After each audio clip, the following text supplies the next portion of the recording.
Eh bien, bonjour à tous, chers amis. C'est un plaisir de vous retrouver, une joie. Alors, on a l'impression qu'on est à l'église, mais non, c'est un peu, c'est une manipulation en quelque sorte. On est à l'église, c'est vrai, mais on est juste 3-4.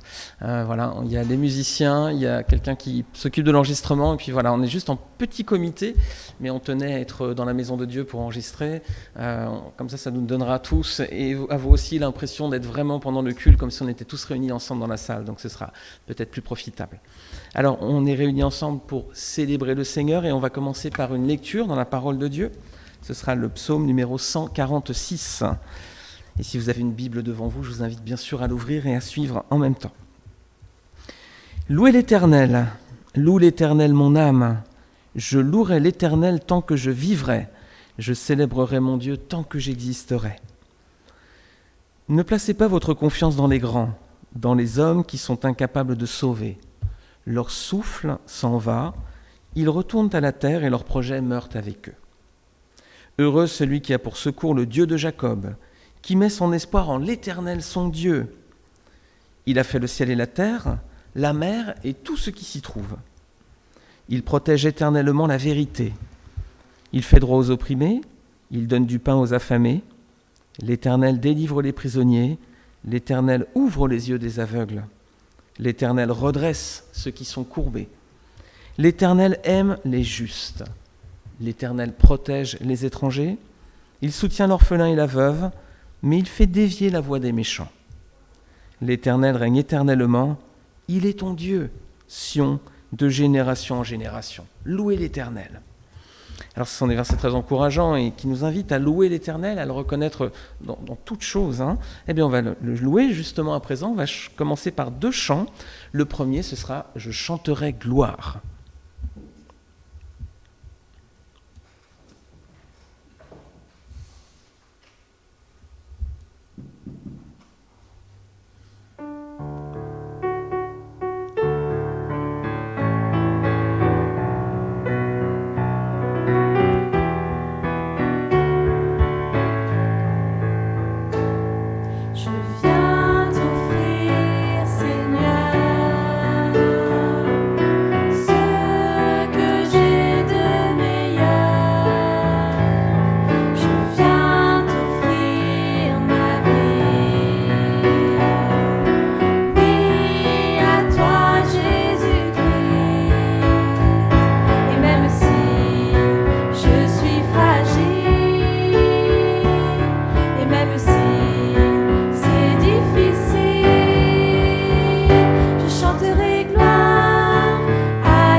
Merci, quelle joie de chanter en l'honneur de l'Éternel, quelle joie de chanter sa gloire, sa puissance, son amour, quelle joie aussi de pouvoir le prier.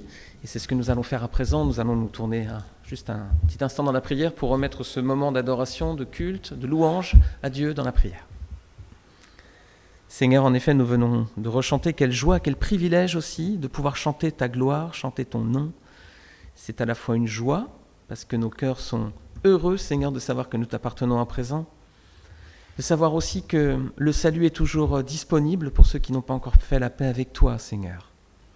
C'est une joie de pouvoir te chanter. C'est aussi un privilège, parce que nous savons, Seigneur, qu'il y a des endroits du monde où cela n'est pas permis, où certains de tes enfants, Seigneur, ne peuvent exprimer librement leur reconnaissance à toi. Il faut qu'ils le fassent de façon cachée et non publique, de crainte de la répression, des coups, de la prison, de la violence. Seigneur, nous prions que tu délivres tes enfants et que ce que nous chantons puisse être proclamé dans la bouche de tous ceux qui sont confessés et de tous ceux qui voudront te confesser, qu'ils puissent le faire librement, publiquement, et alors que le salut soit annoncé au plus grand nombre, Seigneur, sans contrainte, et que chacun, Seigneur, puisse entendre parler de toi, comprendre le message de la grâce et venir à toi. Nous t'en prions, Seigneur, nous te remettons ce moment de culte. Merci pour nous l'accorder en cet instant, Seigneur, qu'il soit conduit par toi et qu'il soit pour glorifier ton nom uniquement. Nous t'en prions dans le nom de notre Seigneur et Sauveur Jésus-Christ. Amen. Alors je vous invite, mes amis, à un deuxième chant. C'est un chant qui nous parle du sang du Seigneur qui a coulé sur la croix. Ton sang parle beaucoup mieux.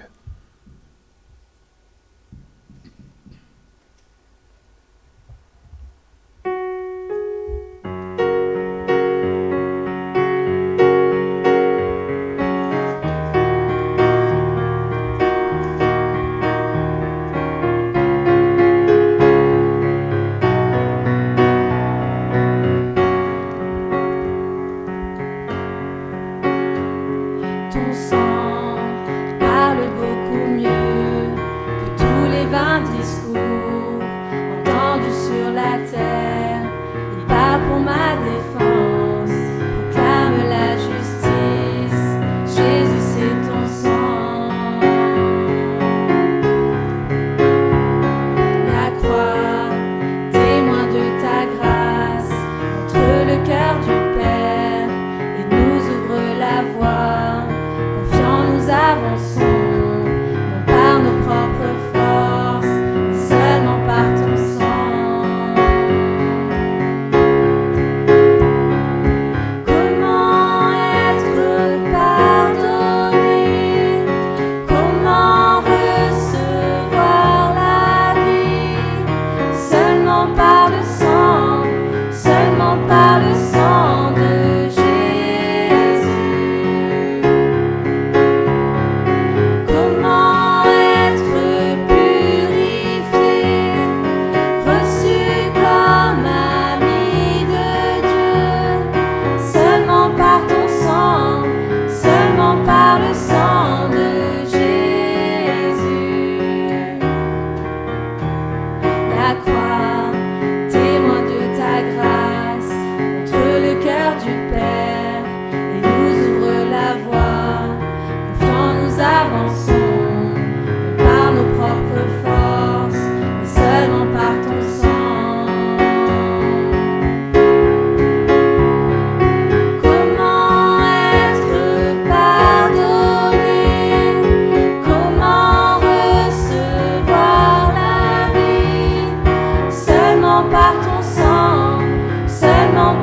le sang de Jésus.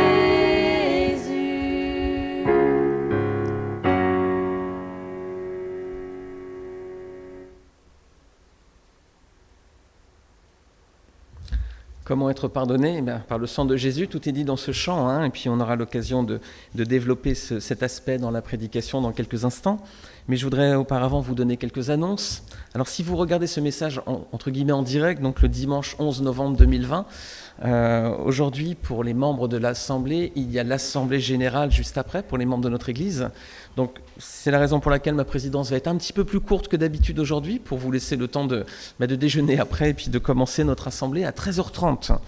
Donc présidence plus courte et pas de réunion de prière Zoom aujourd'hui après le culte exceptionnellement. Il faut qu'on puisse avoir le temps, pour ceux qui ont des enfants notamment, de faire manger tout le monde et pour pouvoir être disponible ensuite pour cette assemblée. Alors je vous donne quand même les rencontres de la semaine, bien entendu. Donc la première rencontre dans l'ordre du calendrier, c'est le mercredi 17h30, l'étude biblique. Alors par Zoom, hein, on est en temps de confinement, donc plus de réunions physiques pour le moment, jusqu'à nouvel ordre. Donc mercredi 17h30 par Zoom. Ensuite, vous avez le vendredi soir les cellules dans les maisons, cellules de maison à 19h, via YouTube pour l'enseignement, comme vous avez peut-être l'habitude. Et puis ensuite, les échanges et la communion fraternelle par Zoom. Le samedi, en alternance, une semaine sur 2, les jeunes et les préados. Donc là, c'est 17h aussi. Alors Zoom, YouTube, hein, pareil, vous avez un petit peu l'habitude. Les couples, ce sera dimanche prochain à 14h, via Zoom, là encore. Et les femmes, samedi d'après, le 28. L'horaire est à venir. Et pour tout le détail des différentes rencontres et des autres programmes, c'est sur notre site internet, ebbn.org, qui sont les initiales de Église biblique baptiste de Nice.org. Et puis là, vous cliquez sur bulletin et vous avez tout le détail. Voilà, on va chanter un nouveau chant. Avant d'écouter le message donc dans 2 Corinthiens, on va chanter un nouveau chant, ce sera « Je veux n'être qu'à toi ». Naître, c'est N' avec le verbe être derrière.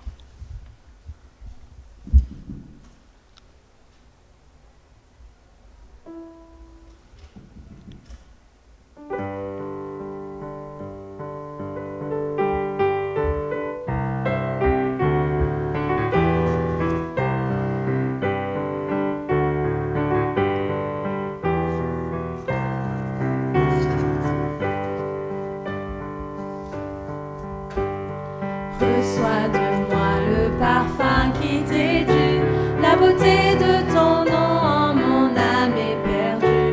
Je veux n'être qu'à toi, Jésus, je t'aime. Reçois du peu que je trouve à donner, tout l'amour que mes yeux n'ont pas su te montrer. Je veux n'être qu'à toi, Jésus, je t'aime. Rien n'est plus beau que ton nom, rien n'est plus saint que le sang du pardon. Je veux n'être qu'à toi, Jésus mon roi. Je ne veux rien que vouloir te louer, adorer ton saint nom et ta fidélité. Je veux n'être qu'à toi, Jésus, je t'aime. Je veux porter et laver à ta croix les pensées de mon cœur dans le cœur de tes voies. Je veux n'être qu'à toi, Jésus, je t'aime. Rien n'est plus beau que ton nom, rien n'est plus saint que le sang du pardon. Je veux n'être qu'à toi, Jésus mon roi. Rien n'est plus beau que ton nom, rien n'est plus saint que le sang du pardon. Je veux n'être qu'à toi, je veux n'être qu'à toi, je veux n'être qu'à toi, Jésus mon roi.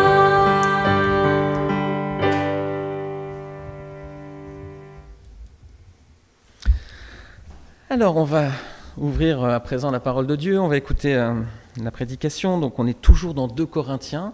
Alors peut-être que vous arrivez sur YouTube et c'est la première fois que vous tombez sur notre église, sur un message. Donc sachez que depuis de nombreux mois à présent, depuis 1 an et demi, nous étudions de façon systématique les 2 lettres de Paul aux Corinthiens.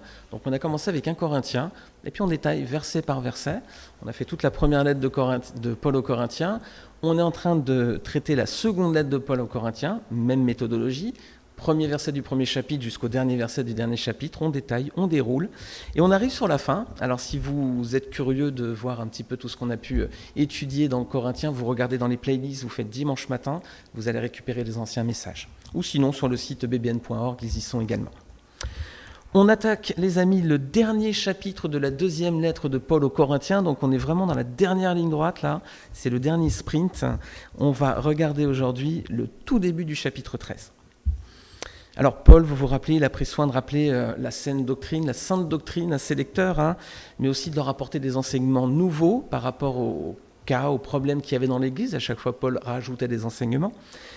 Il a dû aussi défendre son apostolat, malheureusement, c'est Paul, mais voilà, là, dans cette étape, il va leur annoncer son prochain retour, sa prochaine visite. Alors ça va être un moment, a priori, un peu difficile pour les Corinthiens, mais pour Paul aussi.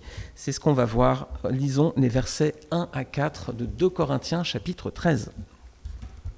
« Je vais venir chez vous, dit l'apôtre, pour la 3e fois. Toute affaire se réglera sur la déclaration de 2 ou 3 témoins.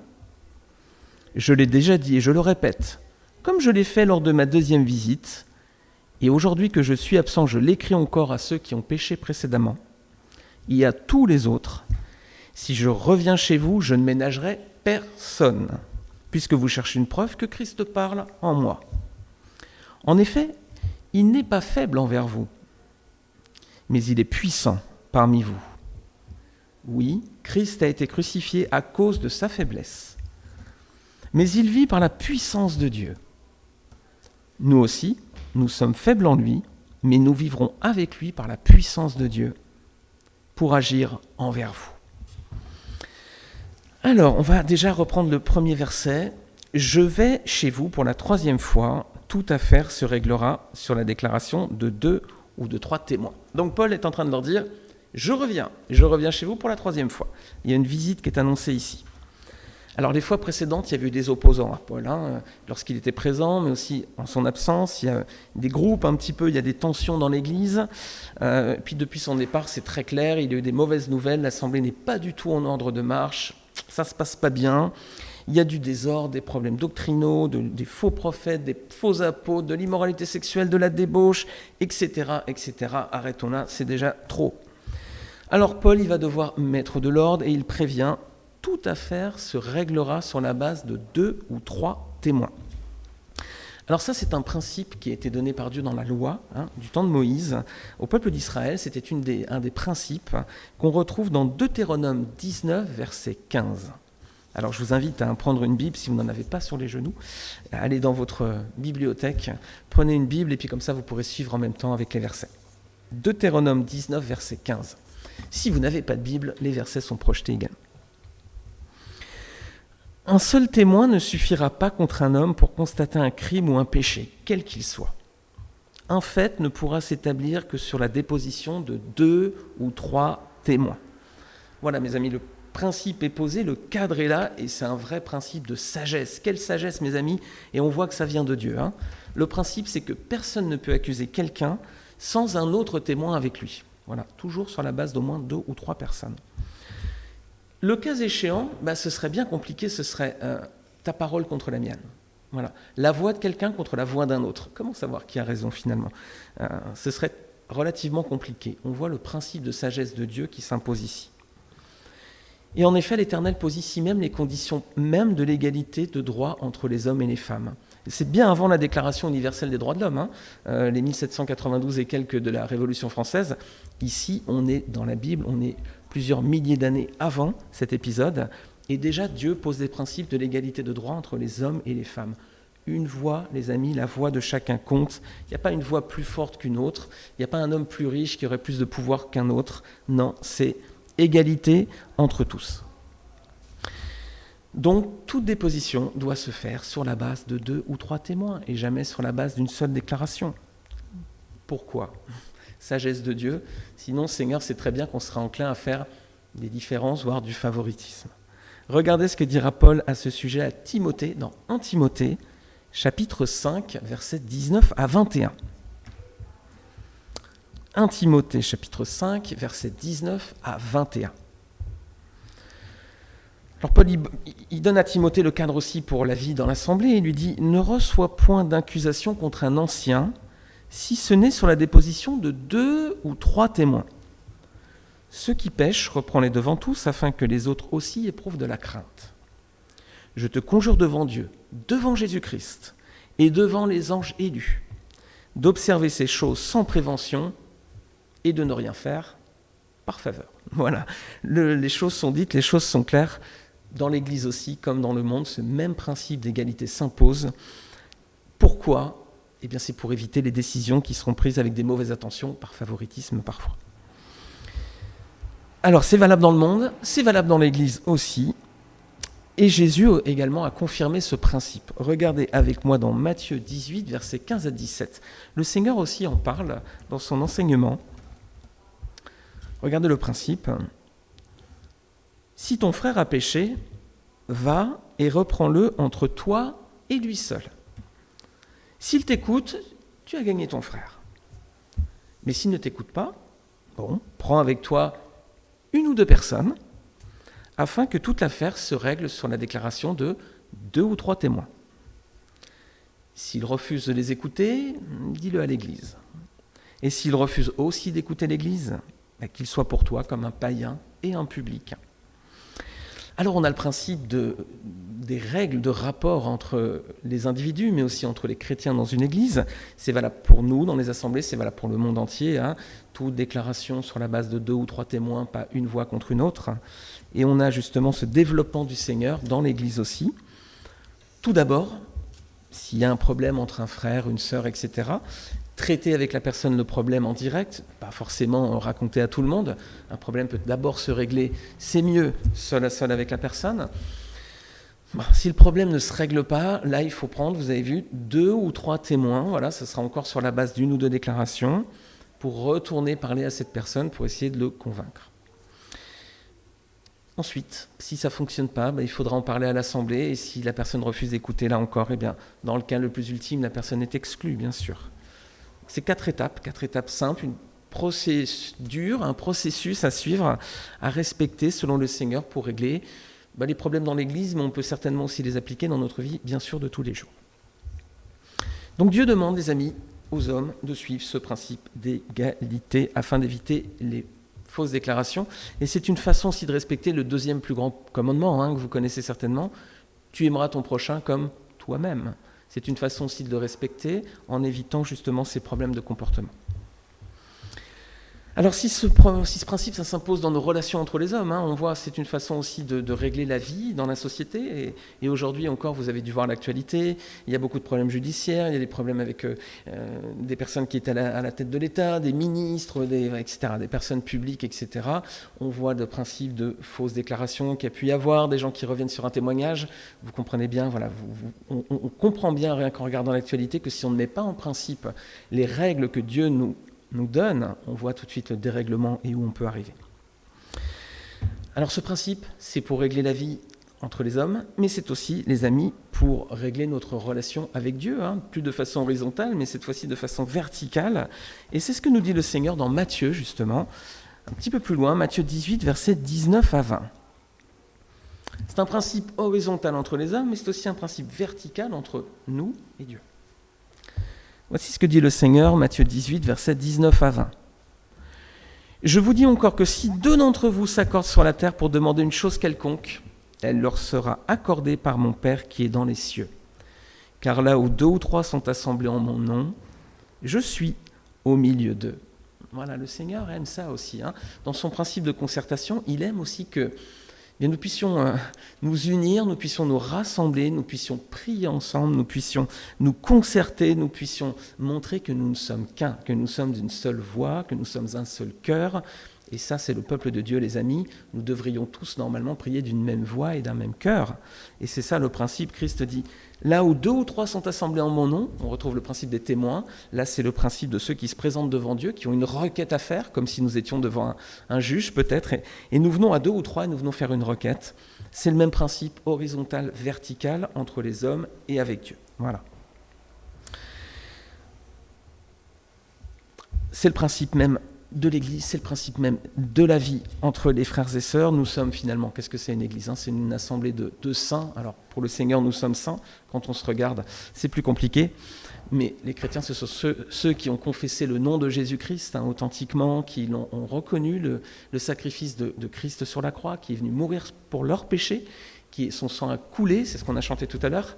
On aura encore l'occasion de chanter tout cela, mais les chrétiens, ce sont ceux qui ont compris le sacrifice de Christ sur la croix, qui s'approprient ce corps donné pour eux, ce sang qui a coulé également. Mais nous savons que si le Seigneur est mort, il est aussi vivant, il est ressuscité, il est assis à la droite du Père. Et il intercède aujourd'hui en notre faveur, et à ce titre, il joue le rôle d'avocat. Donc lorsque nous présentons devant le Père, nous avons aussi un avocat qui plaide pour nous, et nous pouvons nous présenter avec nos requêtes. Et soyons plutôt 2 ou 3 pour le faire dans ce cas. Seigneur est loin, mes amis, est-ce qu'il est tellement loin ? Pas tant que ça, finalement. Mais le Seigneur est loin, mais le Seigneur va revenir, les amis. À un moment, il va revenir pour juger aussi. Et c'est justement ce point qu'on va voir dans les versets suivants à présent. Regardez avec moi, versets 2 et 3. Paul dit « Lorsque j'étais présent pour la seconde fois, j'ai déjà dit, et aujourd'hui que je suis absent, je dis encore d'avance à ceux qui ont péché précédemment et à tous les autres que si je retourne chez vous, je n'userai d'aucun ménagement. » Alors l'apôtre, les Corinthiens ne peuvent pas dire que l'apôtre Paul les a pris en traître. Ils sont vraiment prévenus, ils savent. Il les anticipe, il prévient qu'il va venir. Est-ce que ça vous arrive des fois que quelqu'un arrive chez vous à l'improviste ? Ça n'arrive pas trop dans la culture française, qu'on sait qu'on n'ose pas trop déranger les gens, mais il y a des cultures, il y a certains pays où c'est très fréquent que les gens viennent chez vous à l'improviste, puis pas tout seul, il y a toute la famille ou les amis derrière. Bon, ça se fait pas trop en France, peut-être que si vous nous suivez à distance, peut-être que chez vous c'est plus dans la coutume, dans la culture. En général, on prévient en disant « je peux passer » ou « je viens demain », voilà, on organise un petit peu. Paul ne veut pas les anticiper, les surprendre, il les prévient « j'arrive, je reviens pour la 3e fois. » Et vous avez vu qu'il va le faire sans ménagement, donc ils ont intérêt à régler leur compte tout de suite. On peut voir assez facilement une allégorie peut-être entre la venue, le retour de Paul à Corinthe et puis la venue du Seigneur, le retour du Seigneur qui interviendra, Dieu sait quand. Et je l'ai dit, Dieu va revenir pour juger le monde. Et c'est un point, alors ça qui est difficile à entendre pour beaucoup. Quand vous dites aux autres, à ceux qui vous entourent, Christ est mort pour vos péchés. Ouais, ok. Pourquoi pas ? Le Christ est mort, pourquoi pas ? Pour les péchés, ça commence à piquer un petit peu. Vous en avez déjà perdu une petite partie là. Le Christ est mort, il y en a déjà qui s'en vont. Pour vos péchés, il y en a encore un peu plus, il en reste encore normalement. Vous dites Christ est ressuscité. Oula ! Rappelez-vous, les Grecs disaient ouf. Alors là, Paul, jusque-là, la résurrection, ça passait encore, mais enfin, c'était déjà un peu dur là, tout ça. Mais voilà. Donc, on t'entendra là-dessus une prochaine fois. Vous dites Christ est mort pour vos péchés. Il est ressuscité. Là, ça coince. Ouh là là, vous commencez à en perdre beaucoup là. Et puis alors, Christ va revenir. Alors là, normalement, il n'en reste plus beaucoup. Mais ceux qui restent, ils vont vous écouter. Donc ça, c'est un bon point. Mais là, certainement, vous en avez perdu le plus grand nombre. Et pourtant, les amis, que dit la Bible ? Si on prêche ça, c'est super, c'est très bien, mais il faut encore être sûr que ce soit vrai. Que dit la Bible, les amis ? C'est important, non ? Comme question à se poser. Est-ce que le Seigneur va vraiment revenir ? Ça change beaucoup de choses dans nos attitudes. Vous avez vu, Paul prévient en disant « je vais revenir ». Toute déclaration soit sur la base de 2-3 témoins, ça veut dire « organisez-vous, réglez vos comptes, gérez bien les choses, j'arrive ». Donc nous aussi, il faut qu'on regarde les textes bibliques. Si on prêche Christ revient, il faut qu'on regarde un petit peu. Imaginez, on est en train de prêcher Christ va revenir parce qu'on l'a toujours entendu, mais que ce ne serait pas vrai. Ça changerait beaucoup de choses. Eh bien, on va regarder ce qu'a dit Paul, justement, aux Corinthiens. Justement, 1 Corinthiens, chapitre 15, à partir du verset 1er. On avait eu l'occasion de le voir il y a quelques mois à présent, le temps a passé, mais c'était dans 1 Corinthiens chapitre 15, à partir du premier verset.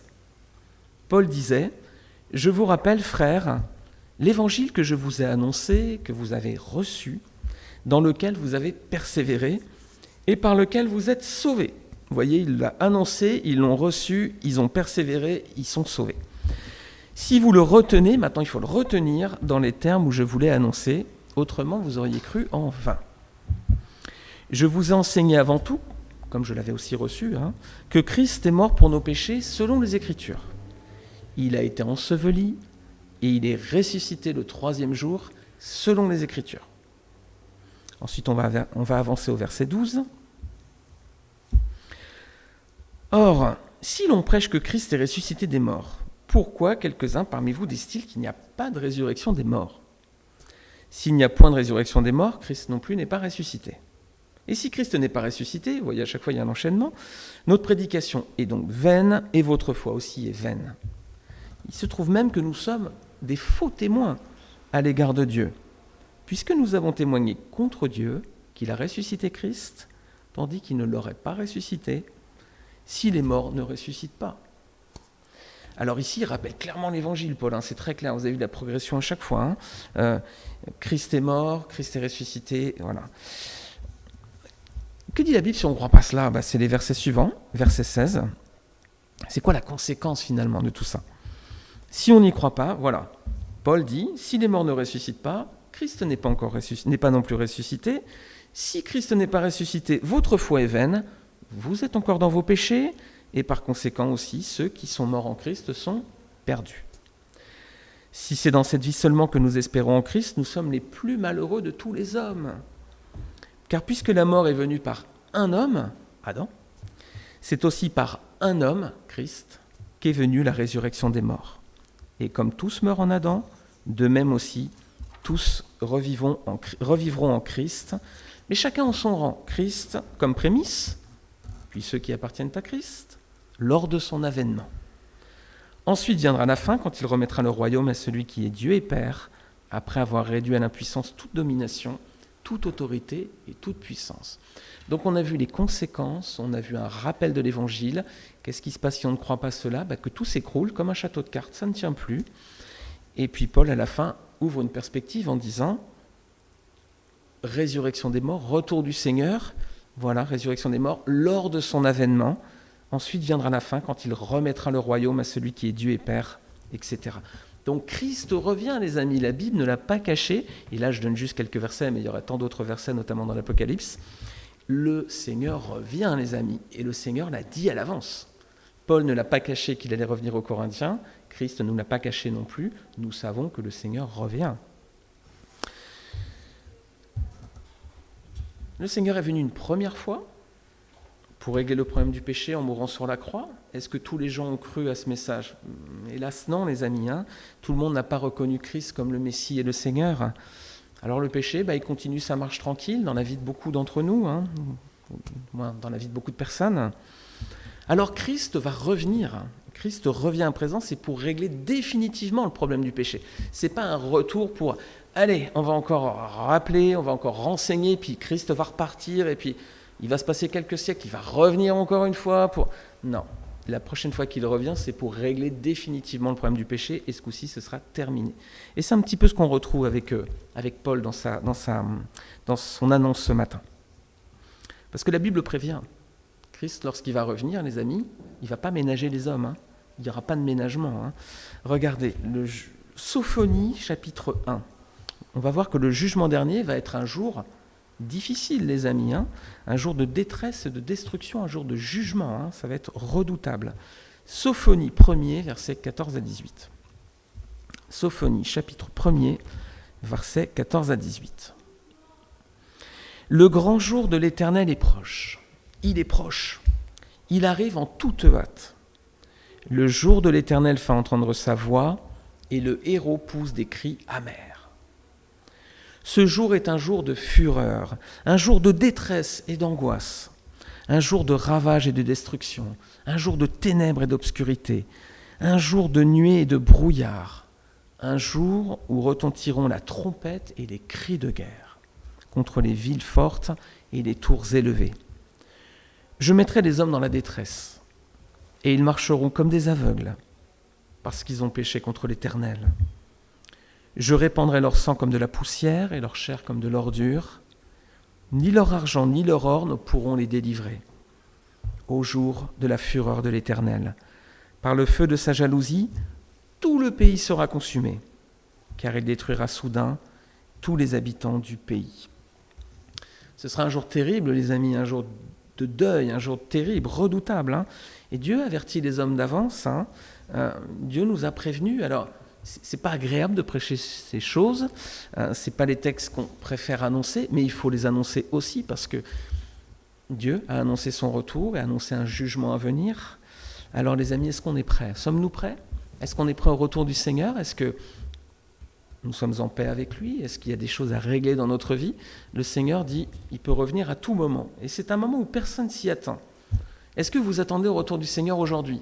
Est-ce que le Seigneur, à votre avis, peut revenir aujourd'hui ? On sait qu'il n'y a pas trop de signes, etc. Ça pourrait être aujourd'hui, parce que justement, le Seigneur a dit que ce sera un moment où les hommes ne s'en douteront pas. Donc, nous sommes dans les conditions pour le retour du Seigneur, et il peut revenir à tout instant. Hein. Sommes-nous prêts, les amis ? Avons-nous fait la paix avec Dieu par Jésus-Christ ? Est-ce qu'on sera épargné ce jour-là ou est-ce qu'on va faire partie de ceux qui vont tomber ce jour-là ? Il n'y a qu'une seule façon d'échapper au jugement. Il n'y en a pas 36. Et ce ne sera pas notre richesse, notre armée, notre coalition, nos alliances, nos œuvres, nos actes, nos pensées parfois bonnes. Non, la seule façon d'être mis à part le jour du jugement, ce sera d'avoir fait la paix avec Dieu par Jésus-Christ. Voilà la seule condition qui est donnée dans la parole de Dieu. Ça, c'est difficile à entendre aussi. Hein. C'est vrai, quand on l'annonce, alors là, on en perd encore beaucoup, parce que certains se disent, mais comment est-ce possible qu'un seul homme mort sur une seule croix peut sauver l'humanité ? Est-ce qu'il n'y a pas un truc à faire ? Est-ce que moi aussi, j'ai pas un truc à faire dans tout ça ? Eh bien, c'est ce qu'on va regarder à présent dans la suite de 2 Corinthiens 13. On va regarder versets 2, 3, 4. « Si je retourne chez vous, dit Paul, je n'userai d'aucun ménagement, puisque vous cherchez une preuve que Christ parle en moi, lui qui n'est pas faible à votre égard, mais qui est puissant parmi vous. Car il a été crucifié à cause de sa faiblesse, mais il vit par la puissance de Dieu. Nous aussi, nous sommes faibles en lui, mais nous vivrons avec lui, par la puissance de Dieu, pour agir envers vous. » Alors ici, vous avez vu, on a un parallèle, il y a 2 mots qui reviennent beaucoup, c'est la faiblesse et la force. Hein. On a d'un côté la faiblesse, de l'autre côté la puissance, pour être précis. Eh bien, c'est un parallèle aussi entre la vie de Christ lorsqu'il était sur terre et la vie de Christ, sa divinité aujourd'hui telle qu'il est au ciel, mais c'est sa vraie nature finalement. Pendant qu'il était sur terre, pendant son ministère, le Seigneur a dû se séparer de certains attributs de sa divinité, il n'était plus pleinement Dieu. Il était pleinement homme, il avait certains attributs divins, mais pas tous. Voilà. Il a dû s'en séparer, il s'est fait homme comme nous. Donc il est soumis à la faiblesse et à la mort comme nous. Christ est mort, Christ a été tenté en toutes choses par le diable. Et la Bible dit qu'il a été tenté comme nous en toutes choses. Donc tout ce qu'on vit tous les jours, le Seigneur l'a connu, mes amis. Ne pensez pas que il est Dieu, il est dans un grand palais, il est si loin de nous, il ne peut pas comprendre ma souffrance à moi aujourd'hui parce qu'on m'a blessé, parce que j'ai vécu cela, ou parce que, etc. Le Seigneur est venu sur terre, il a vécu comme nous dans un corps humain, et il a été tenté comme nous en toutes choses. Donc il a vécu les mêmes souffrances que nous. Donc il n'est pas insensible à nos prières, et il n'est pas éloigné de nous, il connaît très bien la souffrance. Un Dieu qui se fait homme, qui prend vie dans une chair humaine, mais un corps soumis à la faiblesse et à la mort aussi. C'est la raison pour laquelle il est vraiment mort sur la croix. Christ est vraiment mort sur la croix. Hein. Et c'est aussi la raison pour laquelle Paul dit que Jésus a été crucifié à cause de nos faiblesses. C'est pour ça qu'il dit ça dans le verset. C'est à cause de sa faiblesse, il était faible. Son corps est mort, vraiment mort sur la croix. Alors Christ est mort, mais bien plus, Christ est ressuscité. Et Sylvie, nous dit Paul, c'est par quoi ? Par la puissance de Dieu. C'est parce que Dieu l'a ressuscité des morts, les amis. Donc Christ est bien mort, mais Christ est bien ressuscité. Donc la Bible confirme bien la mort du Seigneur, mais sa résurrection aussi. Christ est vraiment mort, mais aussi vraiment ressuscité. Un Christ faible d'un côté, mais un Christ fort de l'autre. Un Christ mort, mais un Christ ressuscité et vivant à présent par la puissance de Dieu. Et bien c'est aussi l'image de Paul, vous voyez, tous ces parallèles, on les retrouve aussi, c'est aussi ce qu'a vécu Paul quelque part. Hein. Aux yeux des Corinthiens, est-ce que Paul c'était, waouh, l'apôtre Paul hein. Je sais pas vous, moi quand je lis Paul, je me dis l'apôtre Paul, tout là-haut quoi, redoutable, hein. Attention, les enseignements de Paul c'était très très très très fort, très costaud, hein. Il y a beaucoup de réflexions, vous avez vu, ça fait presque 2 ans qu'on est dans les 2 lettres de Paul aux Corinthiens, et on pourra rester encore plus longtemps. Hein. L'enseignement de Paul, voilà. Mais aux yeux des Corinthiens, Paul c'était quoi ? C'était une personne méprisable d'apparence, hein. Il le considérait comme ça, il lui disait, lorsqu'il est parmi nous, il est méprisable, il est tellement humble, tellement insignifiant. Quand le Seigneur était parmi les hommes, est-ce que les gens l'ont vu comme nous lorsque nous lisons la Bible ? On dit « le Seigneur !» Mais les gens à l'époque, ils l'ont trouvé banal. Hein. Ils n'ont pas forcément tous vu en lui le Messie, l'envoyé de Dieu, le oint de Dieu. Hein. Beaucoup l'ont dit « il n'avait rien pour plaire », c'est ce que dit la Bible aussi. Hein. Voilà, Paul, aux yeux des Corinthiens, un homme faible et méprisable, mais l'Esprit de Dieu, hein, les amis, était clairement à l'œuvre en lui. Hein. Quand on lit l'enseignement de Paul, on comprend bien que c'est l'Esprit Saint qui conduisait toutes choses. Hein. Ce n'est pas cet homme qui était plus sage, bien entendu, c'était Paul, il avait ses qualités, mais le Seigneur avait mis son esprit en lui, il était puissamment à l'œuvre. Donc il a eu un ministère glorieux et on en profite encore aujourd'hui. Alors c'est pas parce qu'il était sage, encore une fois, c'est pas parce qu'il était né juif, c'est pas parce qu'il était enseigné au pied de Gamaliel, c'est pas parce que, etc., etc., etc. Non, s'il était fort, c'est par la puissance de Dieu qu'agissait en lui, rien d'autre. Et le Seigneur, c'était pareil, bien sûr. D'apparence, il était insignifiant, mais la puissance de Dieu est en lui, et c'est ce qui fait aussi la force du Seigneur. Alors si cette image s'applique à Paul, ça s'applique aussi aux chrétiens, à nous, hein, qui sommes chrétiens aujourd'hui. Mes amis aux yeux du monde, est-ce que quand les gens nous voient, nous disent « Waouh, ah oui, quand même !» Non. Lorsque les gens regardent l'église biblique baptiste de Nice, ils disent « Oh là là, petite assemblée dans une petite salle, au bout d'une petite rue. » Bon, c'est pas glorieux en soi d'apparence. Hein. On pourrait peut-être pour certains, peut-être que certains en passant devant l'église se disent « Bon, c'est plutôt faible et méprisable ici. Hein. On n'a pas grand-chose d'attirant. Hein. On est normaux, quoi, banal. » Mais aux yeux de Dieu, j'espère qu'on est fort, les amis. J'espère que devant le Seigneur, on est fort. Hein. C'est pas qu'on soit sage, bien né, meilleur que les autres, pas du tout. C'est parce que la puissance de Dieu agit à travers les chrétiens, par son Esprit Saint et dans nos assemblées aussi. On prend parfois cette image lorsqu'on parle de notre église, on se dit que matériellement, hein, d'un point de vue matériel, on est à Nice. Alors, si vous ne connaissez pas Nice, vous avez peut-être les clichés de Nice, c'est beaucoup de soleil, beaucoup de palmiers, de belles vacances, beaucoup d'argent, beaucoup d'hôtels, beaucoup de voitures, etc. Et je vous fais une confidence, c'est vrai, vous êtes dans le vrai, c'est exactement ça à Nice. Alors, matériellement, notre petite assemblée, on a l'habitude de dire, en souriant, qu'on est des pauvres dans une ville de riches, parce que nous, petite église, hein, mais la ville est très prospère. Mais si on se regarde sur un plan spirituel, là, à l'opposé, on peut inverser et dire que nous sommes des riches dans une ville de pauvres. Parce qu'ici, l'évangile, les amis, c'est compliqué. Ça peut être un sujet de prière si vous nous regardez. Priez pour l'église de Nice, parce que évangéliser dans une ville telle que celle-ci, c'est pas simple, les amis. Hein, on a beaucoup de mal. Mais c'est certainement pareil dans la ville où vous résidez aussi. Ce serait aussi peut-être pour nous une occasion de prier pour vous. Nous sommes des pauvres dans une ville de riches ou des riches dans une ville de pauvres. Tout dépend si on regarde d'un point de vue matériel ou d'un point de vue spirituel. Alors mes amis, que ces paroles nous encouragent, ne pas oublier que le Seigneur est mort pour nous. Il est mort pour nous, il est vraiment mort sur la croix pour nous. Mais il est vraiment ressuscité aussi. Et à présent, il veut nous donner une vie complète avec lui. Il veut nous donner une vie de bénédiction, à marcher avec lui, qui sera aussi une vie d'épreuve. Hein. On voit que Paul, il n'a pas eu un ministère facile, hein, mais le Seigneur était avec lui. Alors même si le combat est rude, on voit que Dieu était à l'œuvre aussi. Donc ça veut dire que pour nous aussi, même si on a des combats dans la vie, le Seigneur combattra à nos côtés. Et puis on est amené à faire de grandes choses. On est amené à faire de grandes choses lorsqu'on donne son cœur au Seigneur. Mais ce n'est pas parce qu'on est meilleur que les autres. C'est par la puissance de Dieu qui agit en nous. Alors que ces paroles aussi nous encouragent à prier pour la ville de Nice, mais aussi votre ville, nos pays, tous ceux qui dirigent nos pays aussi, on sait que c'est difficile, tous ceux qui nous entourent, au sens large, qui ne sont pas encore sauvés, et leur nombre est grand, les amis, leur nombre est grand.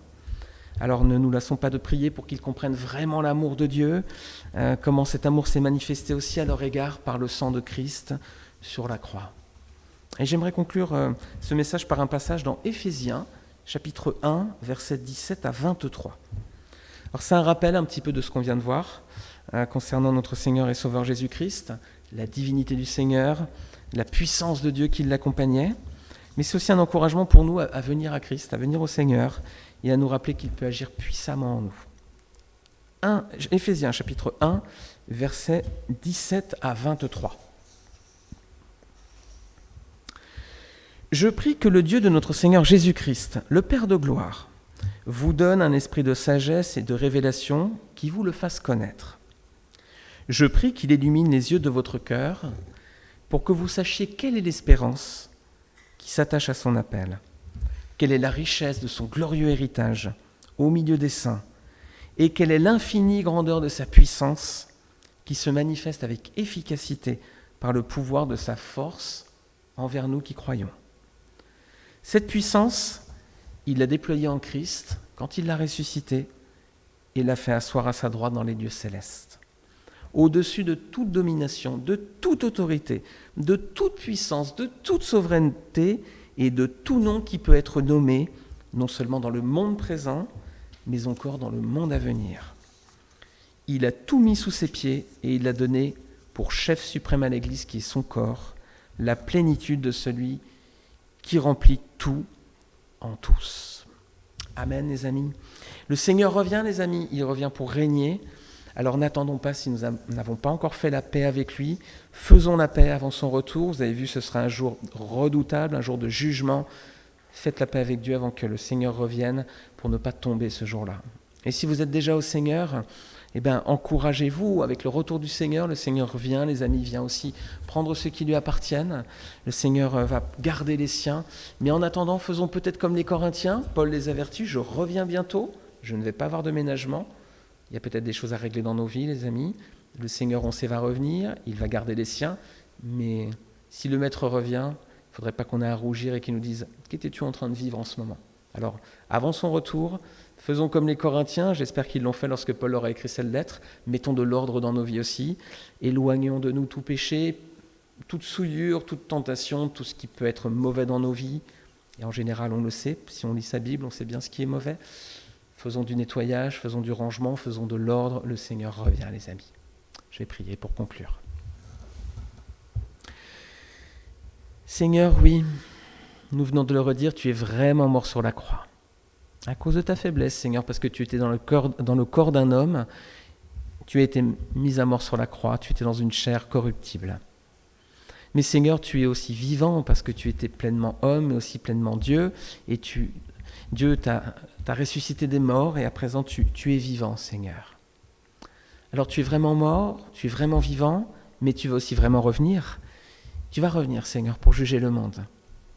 Tu vas juger, Seigneur, ce monde qui s'est éloigné de toi, ce monde qui a voulu l'indépendance, qui a pensé que sans toi, c'était mieux. Il suffit d'ouvrir les yeux, et pas seulement aujourd'hui, mais aussi depuis toute la période ancienne de ceux qui nous ont précédés. Est-ce que l'homme a été heureux ? Est-ce qu'il n'y a pas eu des guerres ? Est-ce qu'il n'y a pas eu de la violence ? Est-ce qu'il n'y a pas eu des meurtres ? Est-ce qu'il n'y a pas eu du mensonge ? Est-ce qu'il n'y a pas eu de l'abomination, de la calomnie ? Seigneur, de la torture, tout ça, c'est tout ce qu'il y a dans l'histoire de l'homme qui s'est éloigné de toi. Alors Seigneur, tu nous proposes de faire la paix avec toi par ton corps qui a été donné sur la croix, par ton sang qui a coulé. Seigneur, nous prions pour que ceux qui n'ont pas encore compris cela puissent faire la paix avec toi aujourd'hui. Et je veux prier pour tous ceux qui ne te connaissent pas encore, qui n'avaient pas encore saisi ce message, ou peut-être qui n'avaient pas entendu. J'espère qu'à présent, Seigneur, par ce rappel de ta parole, ils aient pu comprendre, Seigneur, quelle est ta volonté, ce que tu as annoncé d'avance, et ce qu'il faut faire à présent. Seigneur, oui, je prie pour tous ceux qui ne te connaissent pas encore, qui n'ont pas fait la paix avec toi, qu'ils puissent confesser Jésus-Christ comme Seigneur et Sauveur, qu'ils acceptent pour eux ton corps qui a été donné sur la croix pour leurs péchés, et qu'à présent, ils soient réconciliés avec toi.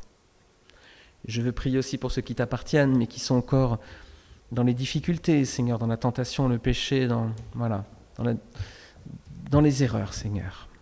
Aide-nous, Seigneur, chaque jour à nous débarrasser, Seigneur, à nous tenir à l'écart de tout ce qui nous éloigne de toi, de tout ce qui peut nous souiller, dans nos corps, mais aussi dans nos pensées, Seigneur, dans nos regards, dans ce que nous écoutons, dans ce que nous faisons. Seigneur, aide-nous à nous débarrasser de toute souillure. Tu reviens bientôt, tu l'as dit, Seigneur. Nous voulons que nos cœurs soient purs devant toi à ton retour. Nous ne pouvons pas le faire par nous-mêmes, mais par ta puissance qui agit en nous, nous pouvons. Alors fais-le, Seigneur, et prends toute la place. Nous t'en prions en Jésus-Christ. Amen. Eh bien, mes amis, amen. Je vous invite à chanter un dernier chant. Eh bien, voilà, c'est un chant sur le retour du Seigneur. La trompette sonnera, les amis. Qu'est-ce qui va se passer lorsque la trompette sonnera ? Regardez Apocalypse, mais aussi on va le chanter à présent. On va chanter quelques strophes qui vont nous annoncer aussi ce que le Seigneur a déclaré à l'avance. La trompette sonnera.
Voilà, on va se séparer par quelques versets. Donc si vous voulez lire les trompettes qui sont annoncées dans l'Apocalypse, c'est à partir du chapitre 8 jusqu'au chapitre 11. Et je vais lire Apocalypse 11 à partir du verset 15 jusqu'au verset 17.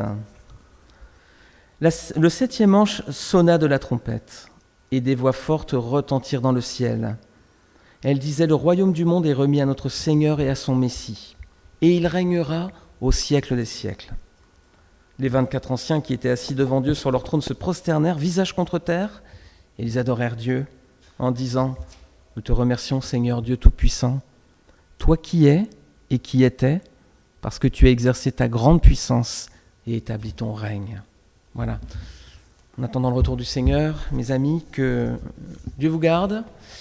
Méditez bien toutes ces paroles que nous avons réentendues, réécoutées ce matin. Le Seigneur revient vraiment. Nous avons certainement des comptes à régler avec lui, des choses de l'ordre à mettre dans nos vies. Que le Seigneur nous aide par sa puissance à tout faire dans les prochains jours, afin que lorsqu'il reviendra, nous puissions être en paix, n'ayons pas à rougir de sa venue.